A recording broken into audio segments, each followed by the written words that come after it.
මගේ යාළුවනේ මගේ YouTube channel එකට මම ආදරෙන් ඔයගොල්ලෝ හැමෝම පිළිගන්නවා.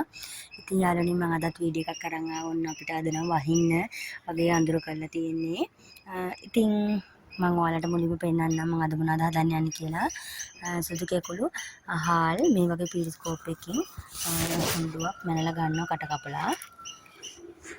අපි ඒක මේ විදිහට දාගෙන වතුර ටිකක් දාලා මේක අපි විනාඩි 40ක් පෙඟෙන්න තියා ගන්නවා.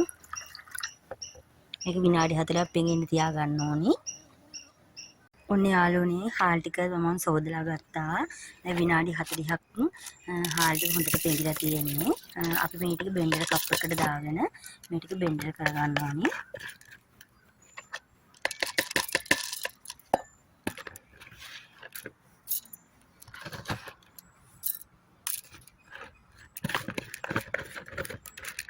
ඔයාලා හාල් ගන්න ප්‍රමාණය ඉතින් අර මම ගත්තා වගේ පීරිස්කෝප් එකකින් එකක් ගන්න. එතකොට අපිට මේ මැන ගන්න ලේසි එක. සීනි උනත් ඒ විදිහට ගන්න පුළුවන්. එතකොට පොල් එහෙම.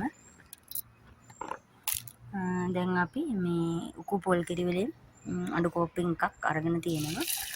වැඩි කරගන්න එපා. අපි මේ හාල් ටික මෙන්න මේ විදිහේ වැහෙන ප්‍රමාණයට තමයි දාගන්නේ. අපි මේක බෙන්ඩර් කරගමු. ඔන්න යාළුවනේ මම දැන් හාල් ටික හොඳට බෙන්ඩර් කරගත්තා. මෙන්න මේ විදිහට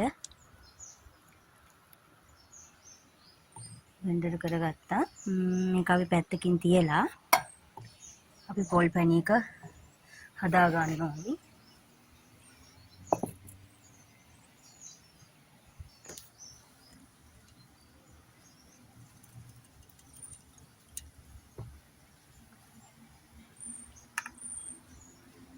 ඒකටත් මම අරන් තියෙන යාළුවනේ මේ වගේ අඩු කෝප්පයකින් පුරවලාම සීනි.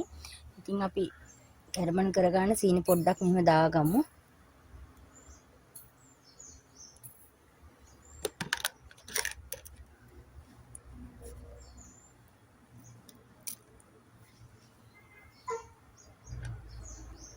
දැන් යාළුවනේ ඔන්න සීනි ටික මේ උණු වෙලා තියෙන්නේ. අපි ලා රස්නින් වතුර ටිකක් දාගමු.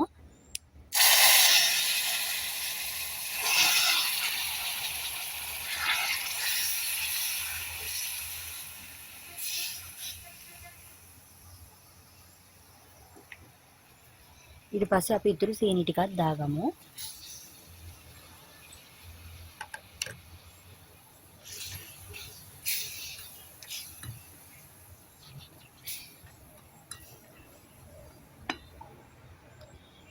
වතුර ටිකක් දාගමු. මේ සීනි ටිකත් අපි හොඳට දිය වෙනකන් ඉන්න ඕනේ. ඉතින් යාළුවනේ මම ඔයාලට කිව්වේ නෑනේ මම මොනවද අද හදන්නේ කියලා. ඉතින් මම හදන්න යන්නේ අද පුස්නාම්බු. ඔයගොල්ලෝ අහලා තියෙන අයත් ඇති. පුස්නාම්බු ඉතින් ගොඩාක් මේවා හදනවා. කඩවල වලට එහෙම දානවා. කට්ටිය හදලා. ඉතින් මමත් පුස්නාම්බු තමයි අද හදන්න යන්නේ. බලමු මම කොහොමද හදන්නේ කියලා.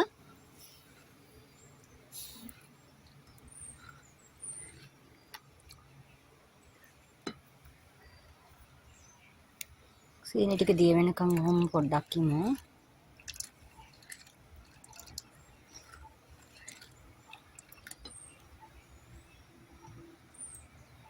ඒ අතර යාළුවනේ අපි තලාගත්ත හොඳ එමසල් ටිකක් මේ විදිහට මෙහෙම දාගමු.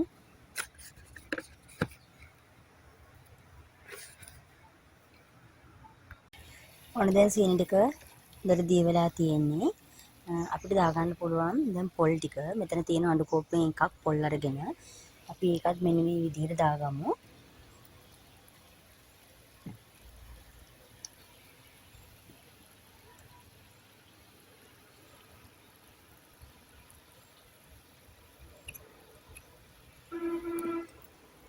ඔන්න යාළුවනේ දැන් පොල් ටිකක් මැලවලා තියෙන පැණි එකේ හොඳට මෙන්න මේ වගේ ටිකක් මේ තියෙන්න ඕනි.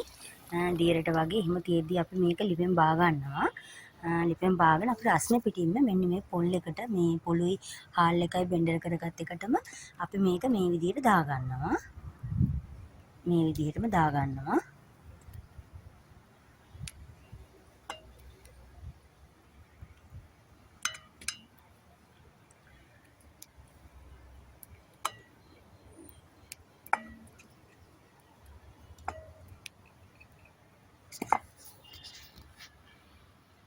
අපි ඊට පස්සේ දාගන්නවා යාළුවනේ ඊස් මෙතන අරන් තියෙනවා මේස තේ හැන්දක්.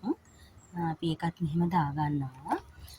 ඊට පස්සේ අපි සීනිත් පොඩි මේස හැන්දකින් මේ වගේ සීනිත් පොඩ්ඩක් අපි දාගන්නවා. හැඳි කමාරක් වගේ වෙන්න. දාලා හොඳට මේක කවලම් කරනවා.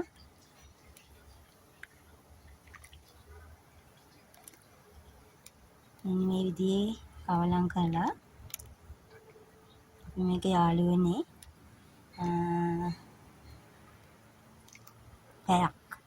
පැයක් විතර අපි මේක වහලා තියාගන්නවා. පැයකින් පස්සේ තමයි අපි පුස්නාම්බේක හදාගන්නේ. අපි මේ විදිහේ පැයක් වහලා තියාගමු.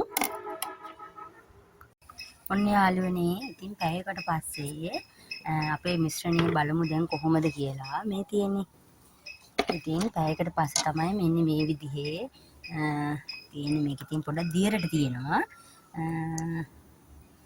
අපි ඉතින් මෙන්න මේ විදිහට මං ගාව තැටි නැහැ. ඉතින් මේ ගෙදර තියෙන භාජනයකට තමයි ගත්තේ. මේකට මම දාලා තියෙන කැන්දකොළ. ඉතින් කැන්දකොළ වලක උඩ පොල් තෙල් ටිකක් ගෑවා. ඉතින් අපි මේක මේ විදිහට දාගමු.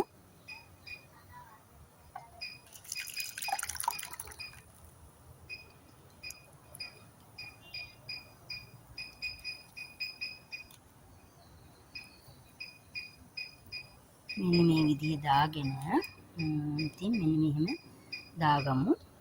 කියලා දැන් අපි මම මෙහෙම මේ දරලිපේම තමයි යාළුවනේ. මේක පුළුවන් ඔයගොල්ලන්ට මේ රයිස් කුකර් එකේ වුණත් තියාගන්න පුළුවන්. ඉතින් මම නම් මේ දරලිපේම තමයි මේකත් මෙන්න මේ විදිහ කරගන්නේ. ඉතින් අපි මේක හිමීට මේ කුඩින් තියාගමු. තියාගෙන අපි මේක බලමු. මේක නම් අර දියරට තියෙන නිසා විනාඩි 20කට වැඩි වෙයි. පැය භාගයක් පැයක් වගේ යන්නත් පුළුවන් මේක. අපිට මෙන්න මේ විදිහට මේක වහලා තියාගමු. අපි බලමු අපේ මේක කොහොමද හරියන්නේ කියලා පුස්නාම්බු එක. ඉතින් ඔයගොල්ලෝ හදලා තියෙන කට්ටිය බලන්න කොහොමද කියලා මං හදපු විදිහ. හදලා නැති අයත් ඉතින් මේ විදිහට හදලා බලන්න. ඉතින් මේවා ගොඩාක් අය මම දැකලා තියෙනවා කඩවල වල දාලා තියෙනවා පුස්නාම්බු හදලා තියෙනවා. අපේ ගම් වලත් ඉතින් මේවා අපේ අම්මලා අපිට ඉස්සර හදලා දෙනවා. එහෙනම් අපි ඉතින් මේක බලමු කොහොමද කියලා පැයක් විතර වගේ ගියාට පස්සේ. ඔන්න යාළුවනේ දැන් අපි පුස්නාම්බු එක බලාගමු. හරියට මේ යාළුවනේ පැයක් විතර ගියා. ඉතින් මං ඒ අතරතුරේ ඉරටු කුරුවෙලෙන් ඇනලා බැලුවා කොහොමද කියලා. ඔන්න හරියටම පැයක් ගියා අපේ පුස්නාම්බු එක. හරියන්න දැන් නම් සුවඳක් එනවා. මාරම සුවඳයි. ඉතින් අපි දැන් මේක ලිපින් අයින් කරගමු. ඔන්න ඉතින් යාළුවනේ මම මේක පොඩ්ඩක් නිවෙන්න තියාගත්තා. තව මේක නිවෙන්න ඕනේ. මේක ටිකක් හයි වෙන්නේ නිමුනම තමයි තව ටිකක්. ඉතින් මේ තියෙන්නේ මම මේ ගලවලා තියෙන්නේ කැන්ද කොළියෙන් පොඩ්ඩක් ගලවලා අයින් කරලා තියෙන්නේ. නිවෙන්න ඕන ටිකක් කපන්න.